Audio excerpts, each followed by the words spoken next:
Okay, good evening, everybody. You would think, from the size of the number of people up here at the podium, that we were here tonight to discuss good news, because unfortunately, that's the way it usually goes. And in this case, we're here to talk about some bad news, but also some opportunity. As you all know, last year on October 20th, one of our police officers shot and killed a young man named Laquan McDonald. And since that time, the investigation into the circumstances of that event has been ongoing. The officer was stripped of his police powers immediately. As you all know, today he was charged with first-degree murder by the state's attorney, Anita Alvarez. And as a result, he's been put into what's known as a no-pay status. So he's no longer being paid by the Chicago Police Department. That is part of our contractual obligation with the Fraternal Order of Police here in Chicago, and that's the process that we've undergone. Every day in this city, you see thousands of officers performing admirably and making a difference every single day in the lives of individuals here in Chicago. The officer in this case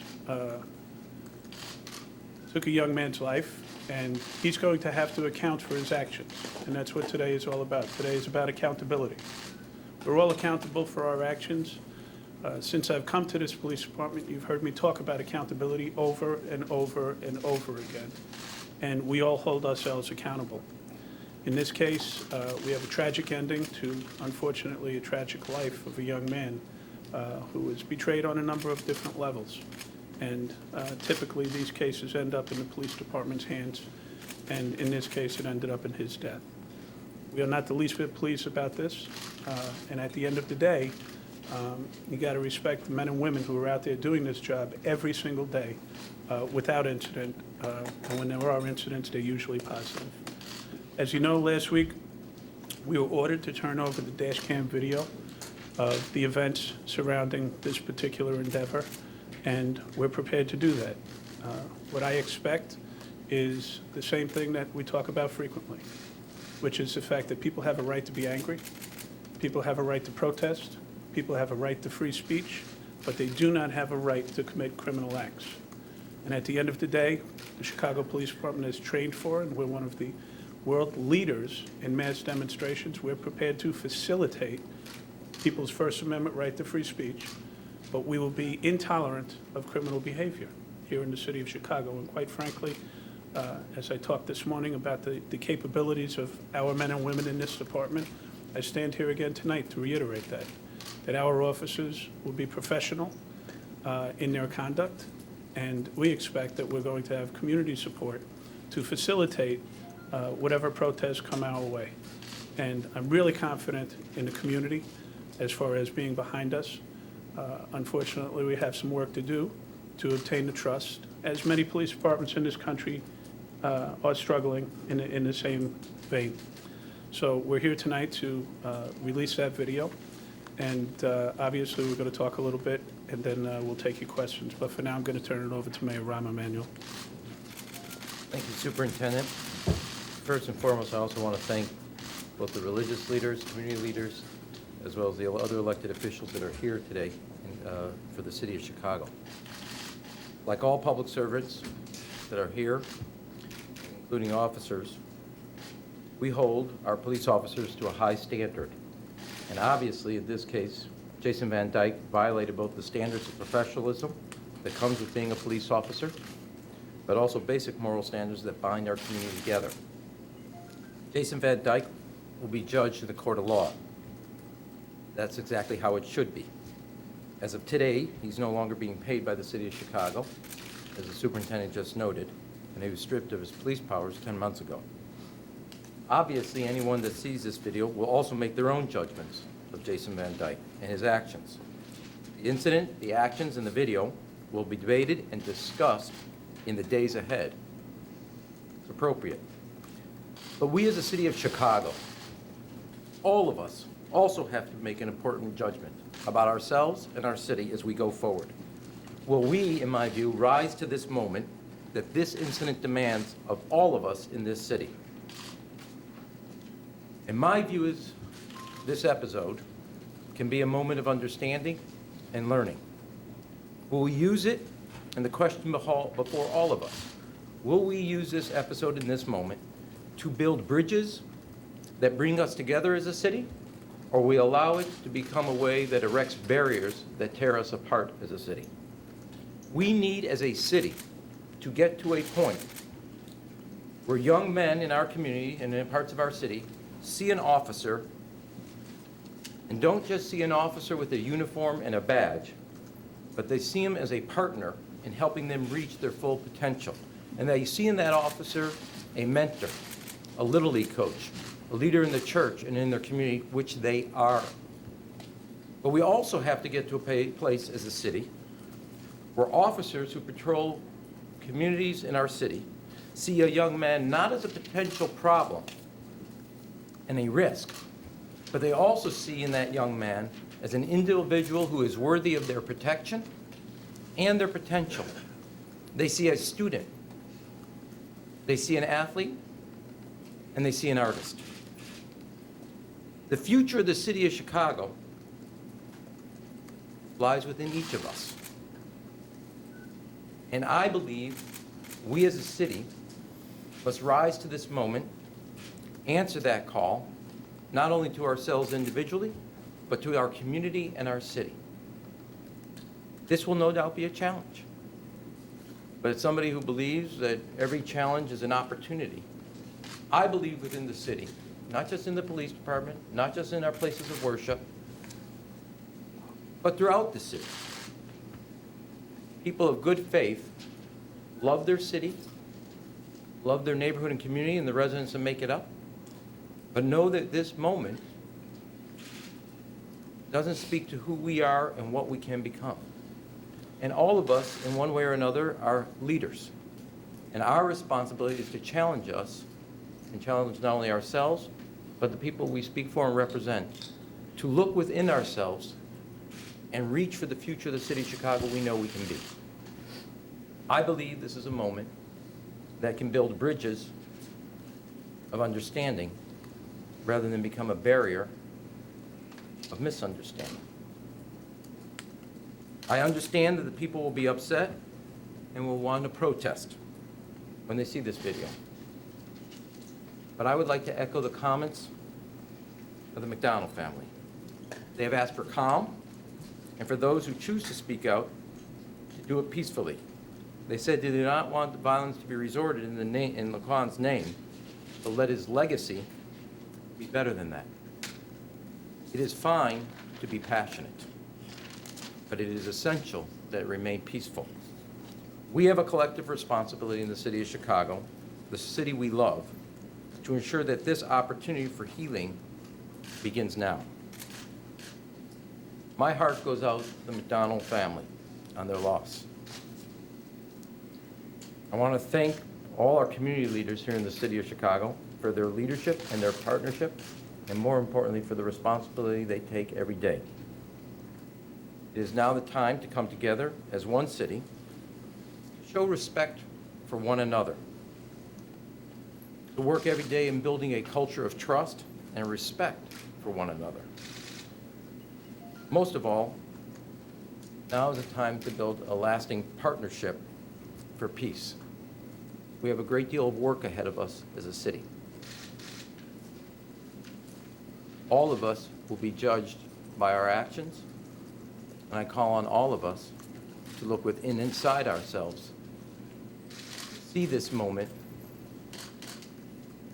as a potential to do something that we have talked about and discussed, but for reasons have not actually endeavored to journey on. I want to work together as a city to be the city that we can be. There'll be moments of challenge. There'll be moments that question. But I actually believe in the character of the people that make up this city. And now we must work together to bring the peace and understanding and the bridges of understanding together. With that, obviously, we'll take some questions. Jonko? Your statements, does this mean that your administration is going to actively seek to spend more attention rebuilding these neighborhoods where these violent incidents have happened? Well, I slightly, Mark, if I could, I don't think, you didn't say it explicitly, let me say implicitly in the question. We have been doing that, but we have to rededicate ourselves because there's no doubt there's a gulf that exists, and we have to continue to work at that. Mayor, the state's attorney today said that she had made the decision weeks ago to charge the officer in this case. She said that she was waiting for the feds, decided to bring forward the charges today in the interest of public safety. What public safety issues are out there, and what concerns do you have? You want to speak to some things, and I'll speak to it? So at the end of the day, we're obviously always planning for the worst-case scenario and expecting the best. And in this case, we're in that same position. This is an incident that happened in October of 2014. You know, I could spout statistics that are meaningless at this point about how much better we're doing at police shootings regarding policies and supervision and discipline. But at the end of the day, we knew this day was coming.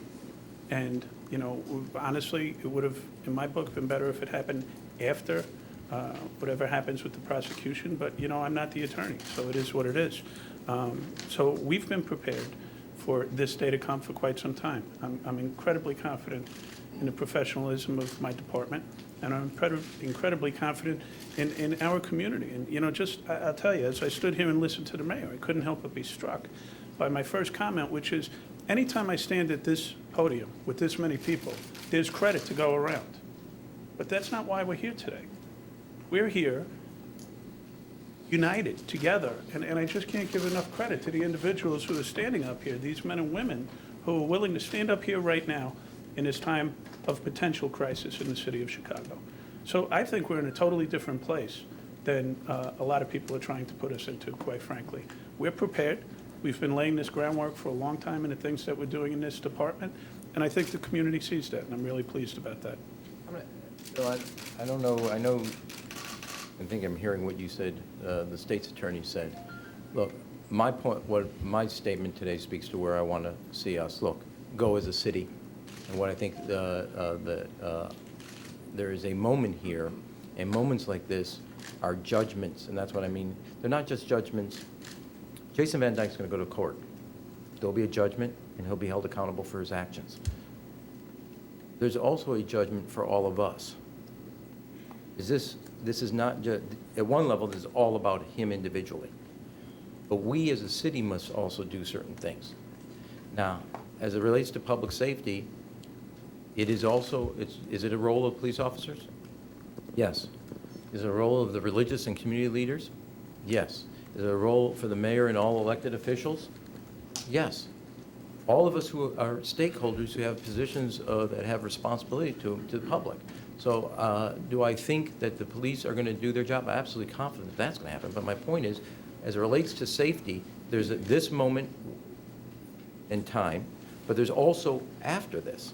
And I want us to think about that future and start building that future that I think we have today. Mike? Yeah, Superintendent, can you tell me, we have had a discussion with the state's attorney today about the allegations that there may have been some officers involved in that Burger King, involved in erasing, deleting some video. Can you address that for us, please? Yeah, it's absolutely not true, and I think the state's attorney addressed that today.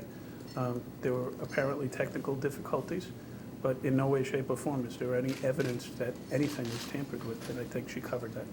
So was there video from other video than the police car I think so, Mike, but I want you to realize something, that the Chicago Police Department is no longer investigating this incident because we have independent civilian oversight.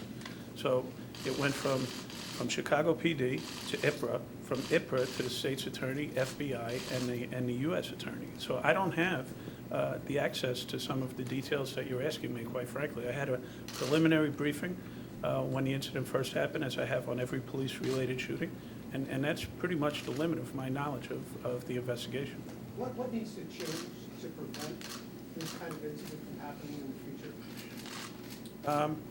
You know, that's a great question, Craig, and if somebody could tell me, I'll take it in. But the way that we've been handling it is through policy, supervision, and training, right? Those seem to be the three biggies in policing where we have success. And through policy, change in policy as far as when we can shoot and when we can't shoot, through training, we added a training cycle for all of our officers more than 4 years ago when I got here, and supervision and ensuring that those policies are being followed through on, we've been able to have significant success in reducing our shootings. It doesn't fix what happened here today.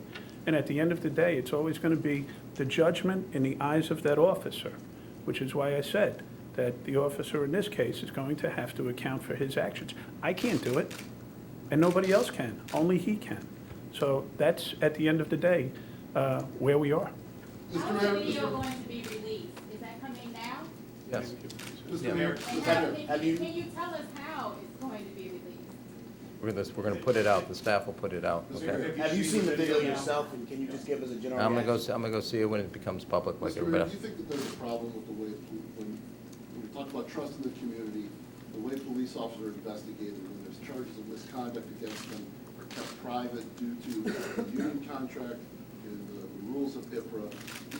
This, Officer Van Dyke had 18 claims against them, they were all unfounded. Do you think there's a problem with the lack of openness about what happens when police officers are charged with misconduct, and should that be changed? So, you know, that's a great question, Mark. What I can address is the changes that we've made to our investigatory process, particularly in the world of internal affairs. As you know, force complaints go to an outside civilian oversight department. But here in the Chicago Police Department, we've expanded the size of our internal affairs division. We've given them geographical accountability, which is a word that you keep hearing over and over again. And I'm really proud of some of the personnel changes, putting Eddie Welch in charge of internal affairs, who's a detective background investigator. And we took the best investigator, one of the best, I shouldn't say the best, because I'm not giving other people credit, one of the best investigators in the Chicago Police Department, and put him as a commander in the Internal Affairs Division. All of those are going to help us. You negotiate the union And contract. let me- The question was Mark, really for the let me- mayor. I understand.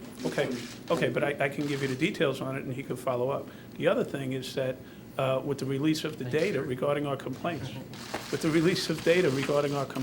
Mark, we have work to do. There's no two ways about it. But some of those issues with the union contract are the things that people don't understand. We don't have at-will employees, and we can't just fire them the way that people The expect. police department always says that we can't release information until there's an ongoing investigation, yet there's an ongoing investigation in this case, and you release the data anyway, he hasn't been convicted. So when it comes to a misconduct case, if he's not found guilty, he or she's not found guilty, All right. we don't get to know about that. Let me speak to 2 to 3 things just in general, okay? There's always work to improve in the sense, because trust is a two-way street. And people having a sense that nobody's being protected just because of their title or their position, and nobody's being prosecuted because they don't have a title or position.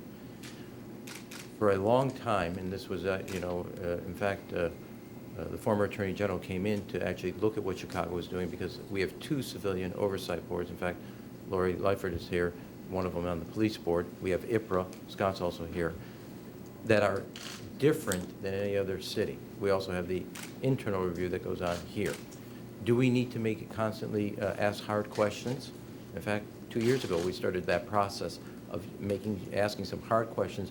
Do we have all the safeguards in place to constantly be reviewing and demanding professionalism, and doing it in a way that gives also the public confidence of what happens in the police department? Is it perfect? nothing's ever perfect. Do we have the spirit and the desire and constantly to find ways to improve it and make it transparent so people believe that people will be held accountable for their actions? That is what exists. Superintendent, can you clear something up? Is there audio on this video? Prosecutors say no. A copy that we've obtained does have audio, appears to hear some gunshots. The video you're about to release, does it have audio? And if not, was there audio original to this video? Can you clear that? No, there was no audio with the tape that I saw, with the video that I saw. And I don't think that audio does exist. So it's not standard to dash cam for there to be audio? There's supposed to be, and it's supposed to happen in a couple of different instances. And this is one of the things that we're working on. Sometimes we have technical difficulties. Sometimes officers need to be disciplined if they don't turn it on at the right circumstance, which is why we're working out all the details on our body cam project as we speak, and we'll be expanding that shortly. So you're looking into whether or not there was audio, but perhaps was... No. There was no audio, to my knowledge, with any of the video that was taken for this scene. Was it turned off? No, it didn't exist. You're going to get the video. Mr. Mayor, a question from Brandon Smith, the independent journalist who fought the city for the release of this video. He said he wasn't allowed into this press conference today. He wants to know, quote, will you move to reform the wider culture of policing that has led to 300 shootings in 5 years? It's you, Mr. Mayor. But you know what, I'll talk about a culture thing in the Chicago Police Department. Since I got here, I've been talking about changing the culture of the Chicago Police Department in a positive fashion. There are some very good things about the Chicago Police Department that I found when I got here. We're building on those, and we're trying to revamp anything that's negative. And quite frankly, you're almost forcing me to give you the data on our police shootings over the last 4 years that we've been here. They're down almost 70%. That's really significant. And we did it through policy, training, and supervision. So that's a work in progress. And we're going to continue to pursue excellence in the Chicago Police Department in all aspects, whether it's in internal investigations, whether it's in the way that we treat people on the street, or whether it's in reducing crime. Let me just add one word to what the superintendent just said. It's especially true given today. Anybody who is there to uphold the law cannot act like they're above the law. And that is both a principle that is used to make sure it reflects the culture in the police department. And I want to say one thing. There are men and women, both in leadership positions, children, rank and file, who follow and live by that principle every day.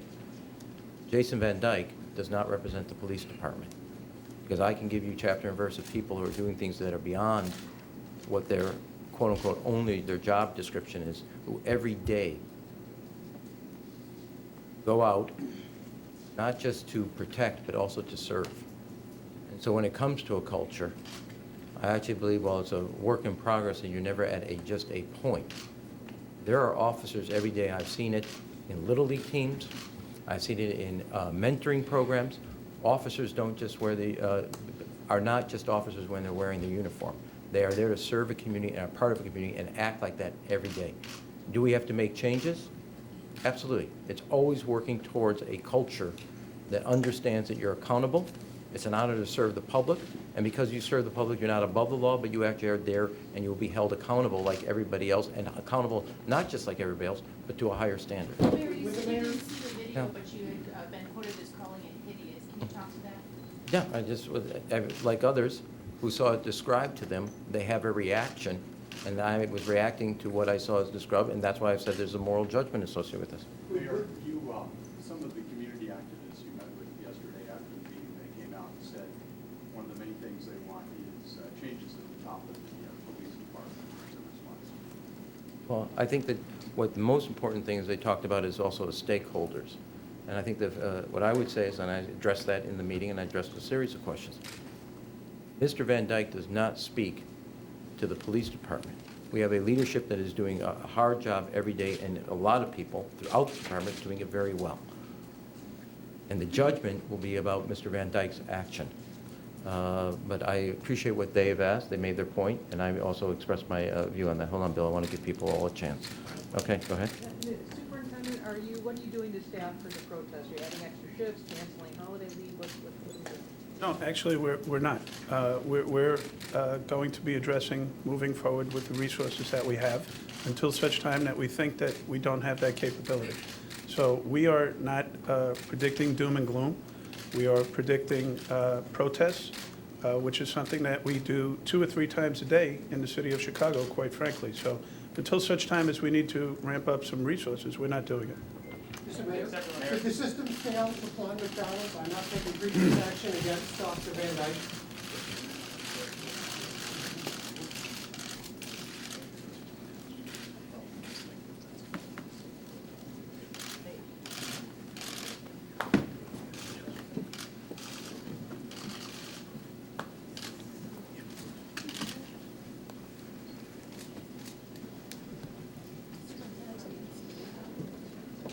Are you playing the video or just releasing it? Staff's going to give it to you. The video show footage of the drive up to the Excuse me, scene. guys. They're doing some sort of technical release on it that I don't even understand, so I would screw Will it it be shown? I don't think so. Let me get somebody who can answer those Do you questions. feel like you have the full confidence of the mayor going forward? Yes, yes, like every other day. Yes, This is a big incident. yes.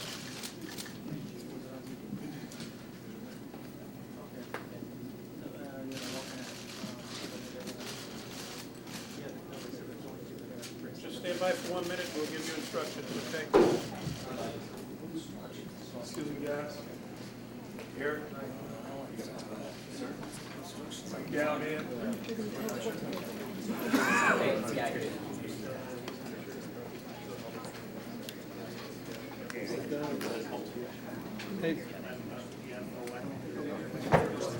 Hey guys, just some instructions. So I'm sorry about the chaotic nature here. So you're going to get 3 documents.